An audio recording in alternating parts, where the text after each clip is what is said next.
Hi, everyone. Welcome to Build. I'm your host, Brittany Jones-Cooper, and today I'm sitting down with Gina Torres. She's here to talk about her new show, Pearson, which centers around a powerhouse New York City lawyer who is disbarred and becomes a fixer for the mayor of Chicago. It's a dangerous new world filled with ambition, secrets, and a killer wardrobe. Take a look. Put your hands together for Gina Torres. Thank you. Hi. Thank you for joining us. We have a full house here. I see that. That's very exciting. Yeah. I'm excited to talk about Pearson. I am a huge fan now of Jessica Pearson. Like, I think she's the coolest woman. She's like who I am in my head. Yes, me too. Yeah, and it's so fun to watch. So just thank you for creating this character that I'm connecting to so much right now. You're very welcome. I got to see the first 3 episodes, and I'm like really excited to see where it goes. Oh, good. Yeah. Good. Yeah, the pacing is on point. It's amazing. So, but I want to start at the beginning because this is clearly a Suits spinoff. We all know that. But it was your brainchild. This was your idea. So take me through why you thought this would be a good show.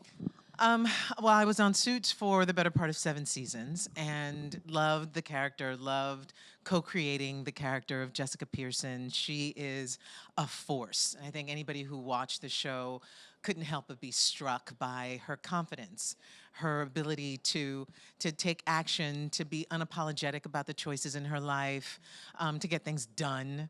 And when I left, I felt like, okay, well, we had a good run. I had to, leave and take care of my family and get back to life. And I always felt like there was so much left unsaid with Jessica. She was really important to Suits in that she helped tell that story, and she really helped to propel the story of Harvey and Mike, but we never really got to her. We never got to her story.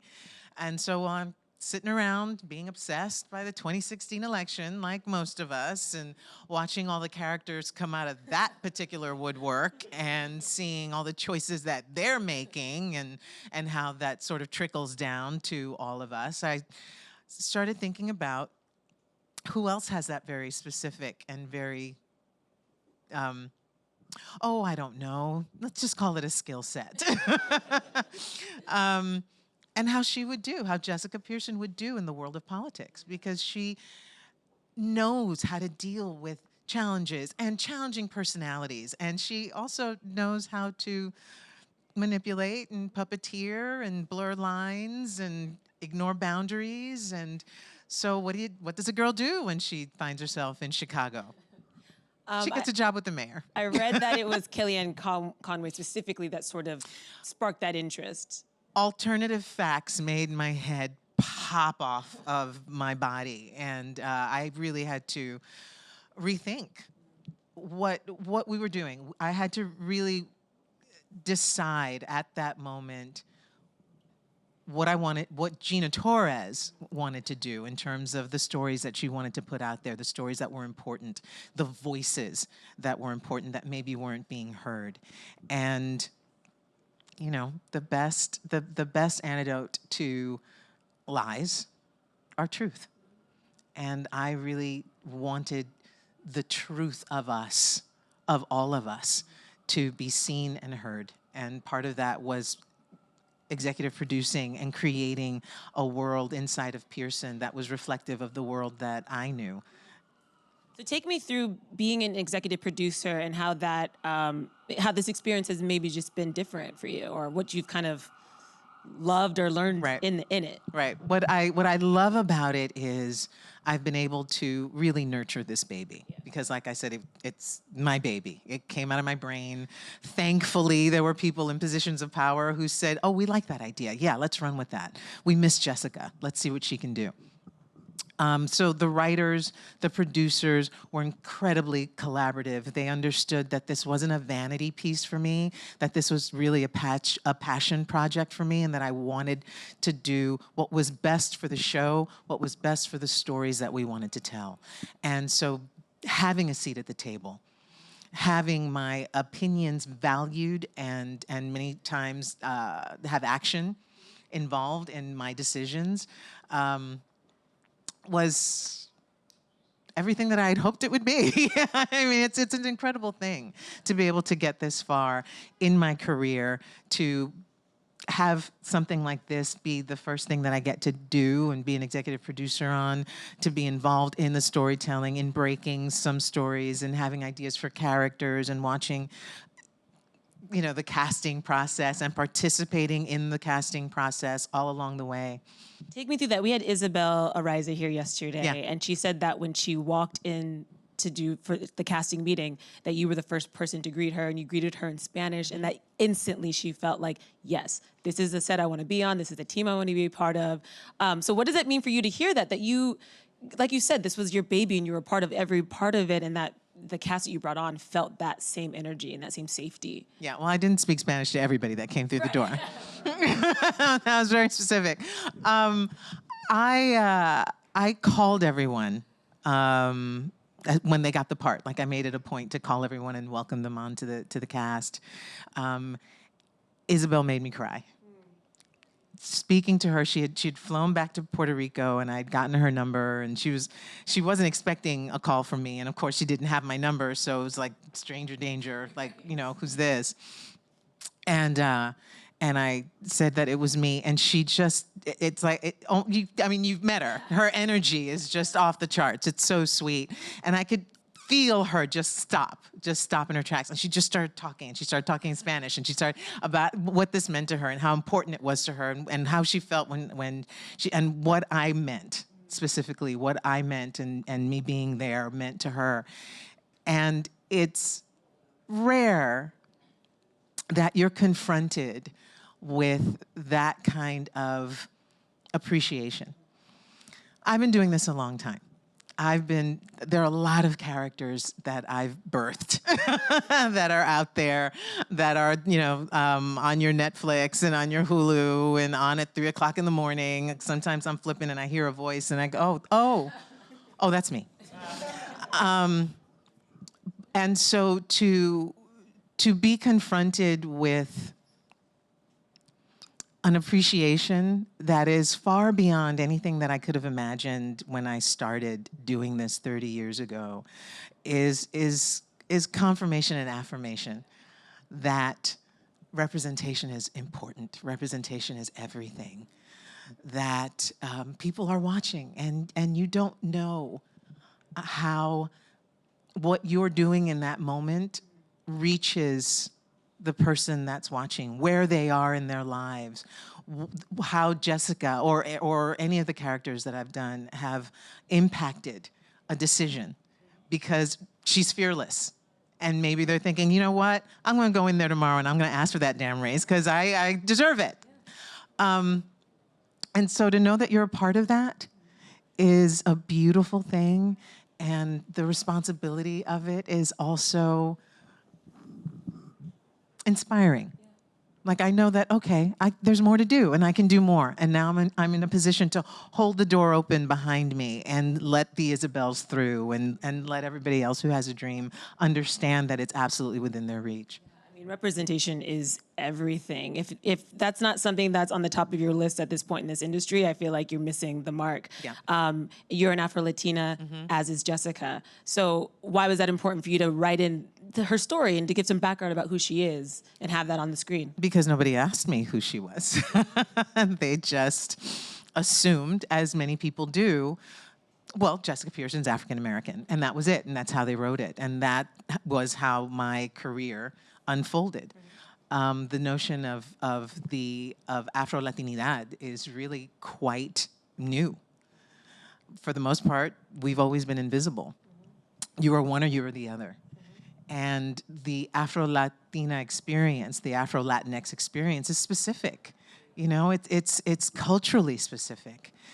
And to be able to bring a light to that and show people what that looks like is a dream come true. I really get to now be fully realized as an actress and everything that I bring to the table. I think that is so important. I think in particular, Afro-Latinas are often invisible, like you said, they're put in either group where there is, I know a ton of women in that community, and you don't see those stories being told very often. So that's something that I really enjoyed about getting to know Jessica Pearson a little more fully. Thank you. With that said, I think people are going to enjoy that more because we really dig into who she is. So what was important for you to show about her, whether it's her vulnerability or her decision making? Like what did you really want to show people who thought that they knew who Jessica was? Well, you said it right there, vulnerability. It's so important. It's so integral to as a way in to a character.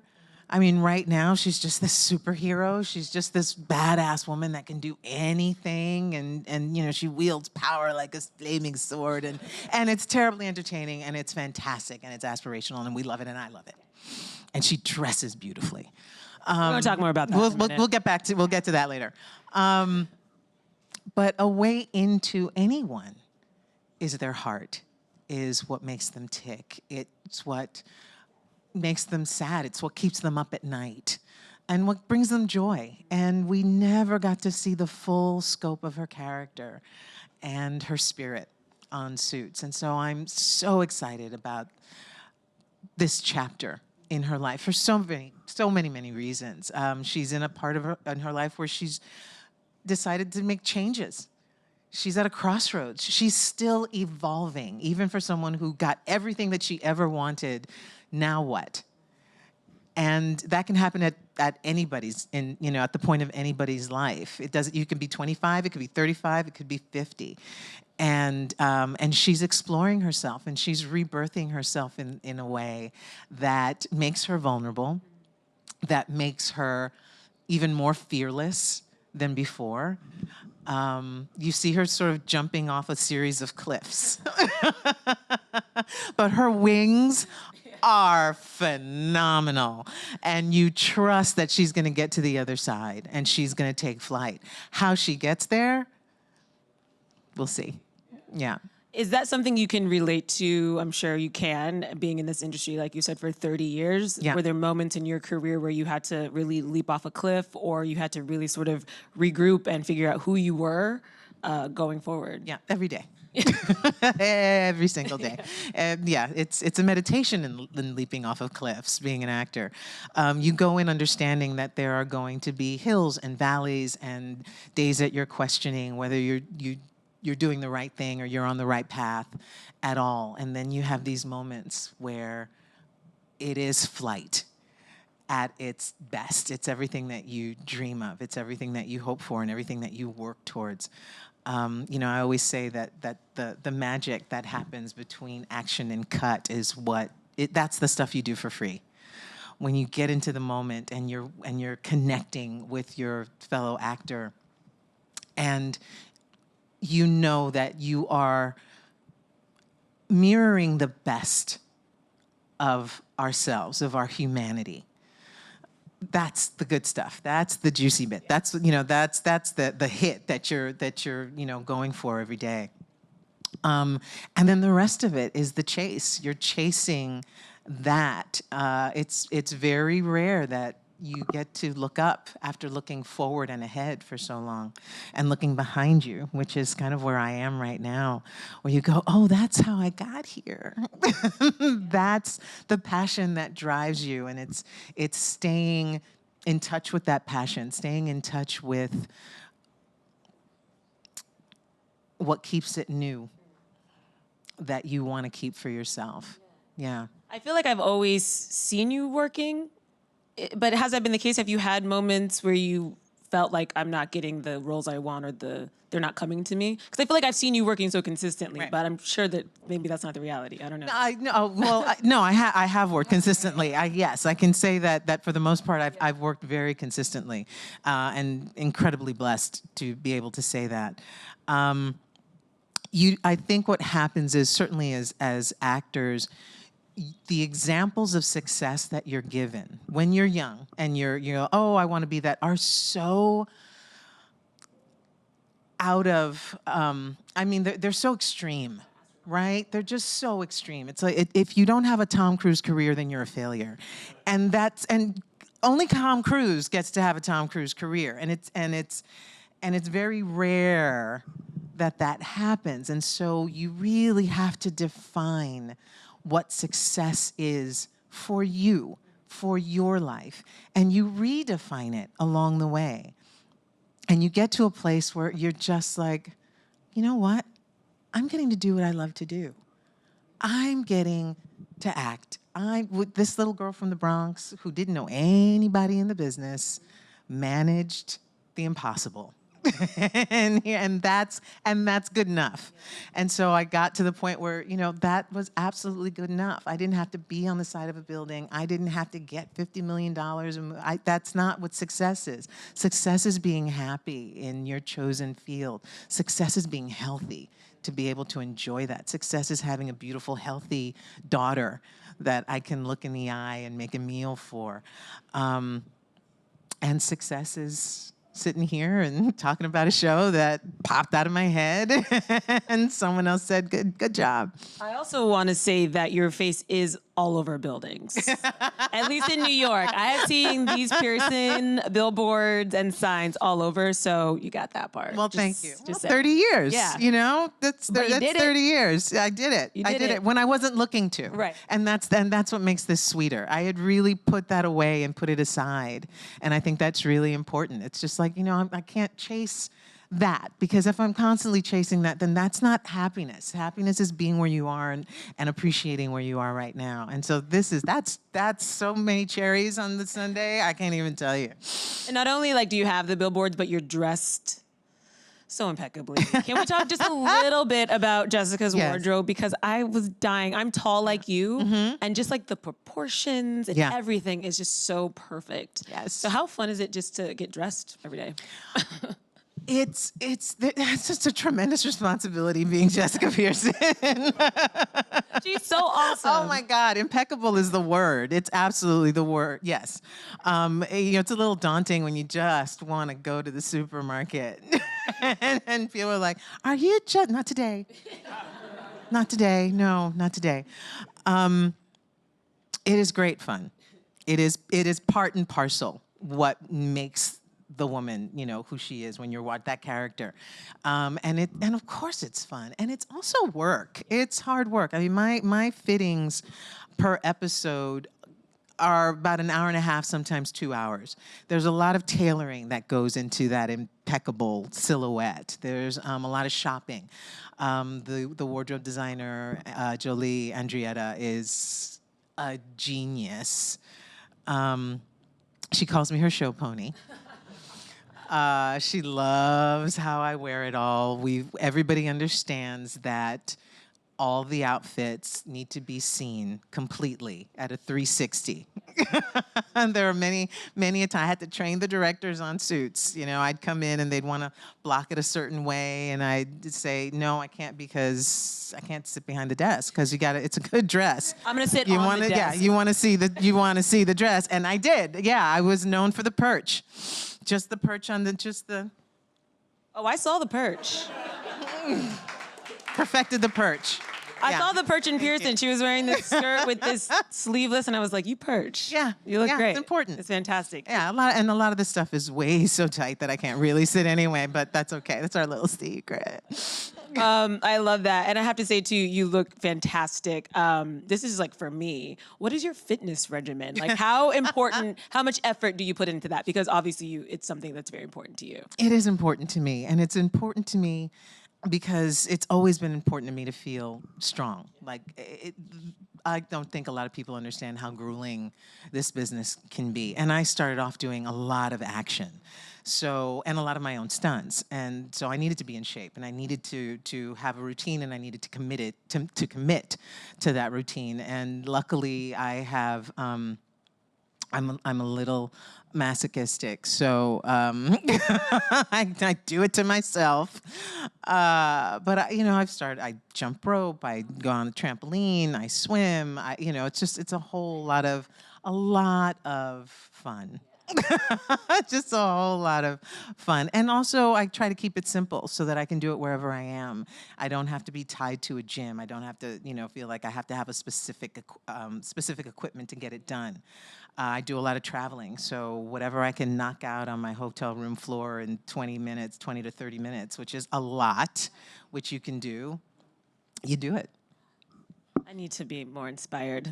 I'm like, oh, there's not a soul cycle in this city. I can't work out. You look great. I wouldn't worry about it at all. You did turn 50 this year, so I want to say did. happy birthday. Thank you. You've mentioned 30 years. Oh, was that a gasp? Was that like a, yeah, thank you. It was a good gasp.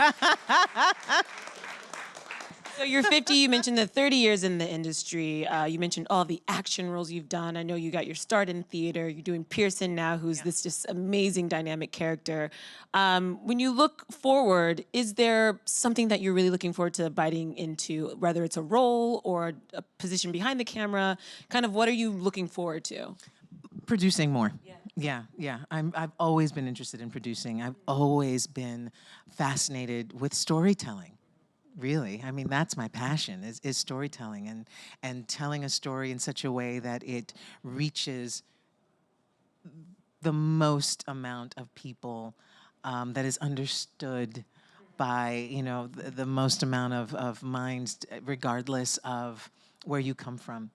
You know, again, I think that is real. That is really the power of what we do. That is the power of television and of film, is to educate the world on what the world looks like and how other people think, other cultures, other states of mind, you know, all kinds of illnesses, the toll that takes, the joy that is in our lives in every form possible. And so I'm constantly on the hunt for stories to tell.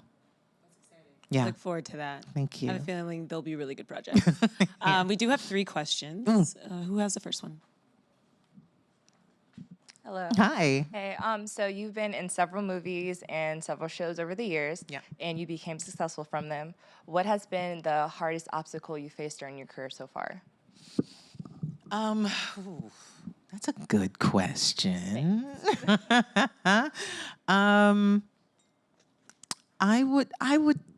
I'd have to go back to what we were talking about earlier. It's that and representation and not feeling represented as an Afro-Latina in the industry, not being seen at all. And when you're sort of disenfranchised right off the bat and you're told you have to choose and you don't want to, and by the way, I never did. I never did. I never hid, you know, what I was. I never, you know, I didn't change my name. I know plenty of people who changed their name because it was they didn't want to answer the question. It was just too difficult. But being able to just be who I was and really embrace who I am and grow on that and evolve with that. And, you know, now here we are. So yeah, it's an obstacle I've overcome. So thank you. Hey, girl. Hey. Love so that pink. So good. Thank you. So good. It's just really hot, so I just needed something really long to put on. So I had a question, now I'm about to change my mind, because I just want to know the answer to this question. There, in Suits, there was an episode where you and Harvey were, Jessica and Harvey were like getting into it, and she said, "Boy, you just got your ass kicked," and I just want to know, like, was that you or was that actually in the writing? Because you just called this white man boy, and like I got my entire life. Like I was like, there's no way that was in anybody's script. Like, nah, that wasn't happening. So I have to know. Yeah, no, that wasn't written. It was you? Yes, That was me. Okay, thank you. Thank you, because literally, I replay that moment in my head over and over again, like, that was so badass. Yeah. Like, Harvey really shut up. Like, she called him boy. Yeah, and so did Gabriel. So thank you. That was quite a day on set, by the way. Thank you for your contribution to TV for that day. Thank you. You're not the only one. A lot of my my hair stylists and the man that was doing wardrobe on-set wardrobe on that day were watching the monitors, and it was just, you know, they got me ready and and I, you know, and so we started rolling, and she told me that when that came out of my mouth, and they're both black, by the way, that line came out of my mouth, and they both grabbed each other's hands and took a step back, because it was a moment, and it was a moment that got some pushback, and I said, nope. this has to be said and this has to be done. And it was early on in the show, and it established immediately what the pecking order was going to be. And I was at the top of it. Yeah, yeah. I love Jessica so much. Thank you. That was an amazing question. Well done. Yeah, thank you for clarifying that for us. And we have one more.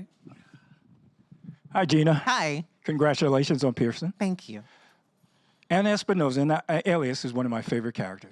Mine too. So whenever I was watching and your name came up in the credits, I'm going like, is there going to be another epic fight between Anna and Sydney? Always. So can you just talk about that a little bit, these epic battles that you had? The epic battles. Yes. Yes. You know, I signed on to do the show really not knowing very much about the show. It was I showed up in season 1 right off the bat, and immediately fell in love with Jennifer Garner. Such like I'm not even sure she's real. I've known her so long. She's just such a genuinely, brilliantly wonderful person.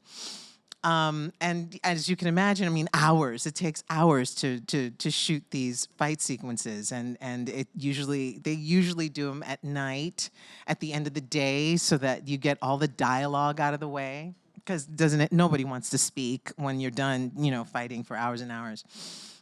And so we bonded, and with each other's stunt doubles, and with the other person. It's exhausting. It's fun, it is empowering, and I will say throughout the years that I kept recurring as Anna Espinosa, which, by the way, again, that was one of my ideas. That was her cultural background. She wasn't born that way in the writers' minds. They wanted her to be Russian. And yeah, she was just straight up Russian. She was written as a Russian spy. That was her deal. And April Webster, who was casting that show, had been a fan of mine and knew my work and what I could do. And she brought me in because she goes, you need a kick-ass actor for this. And Gina's a kick-ass actress. So and I did the scene, because you're given a scene. I ended up doing the scene 3 different ways. I did it with an English accent, like just a regular American accent. And then they asked me, because of my last name, because April said, well, she's fluent in Spanish. She's Cuban. And so I did it with a Spanish accent. And then they were getting ready to dismiss me. And I said, I kind of have a Russian accent in my pocket, if you want to hear that. Because just messing around, as actors do, we were just, I developed like a lousy but passable, Russian accent. And I got the job. And after I got the job, they all brought me in and they said, oh, congratulations, you got the job, isn't this great? And I said, yes. And they said, well, we've decided to make her Spanish. And I said, no, don't do that. And it was like, well, it's just, I said, no, please. And I'm sitting there with the writers and J.J. Abrams, and I said, I'm Cuban American. The majority, 90% of my family is still in Cuba. I have a cousin that studied engineering in the Soviet Union. He is fluent in Russian. There are Cubans that have married Russian people. There are Russo-Cuban because of the whole political situation. I need to be one of those Cold War babies. The world needs to know that this is a real thing. And they bought it. And so that's how Anna was born. That's how Anna Espinosa was born. I will say about the fight sequences, towards the end, Sydney started winning more fights. And I remember talking to the stunt coordinator. I said, Hannah's getting her ass whipped, and that's not how we started this show. And he said, well, she's a better spy now. I said, shit. She's gotten better. She's gotten stronger. So yeah, it was pretty even towards the end, and yeah, she kills me. I love hearing that story, and I love just hearing more about you and how you've approached the industry. I think it's really inspiring and just really cool to hear the different perspectives and the different battles you've had to fight and why you fought them. It's so important. And I also feel like you got a little bit of Jessica in you. Just a little bit. Yeah. From little bit. getting to know you a little bit and watching her, I can see, and this is the perfect role for you, and it was such a joy to watch. And I know fans of Suits and the new fans are just going to love this show and this character. So congratulations. Thank you. Your baby will be born tonight. Tonight. I feel it kicking. It's kicking. Tonight It's at happening. 10/9 Central on USA. Yes. So congratulations on everything. Thank you. And put your hands together for Gina Torres. Thank you.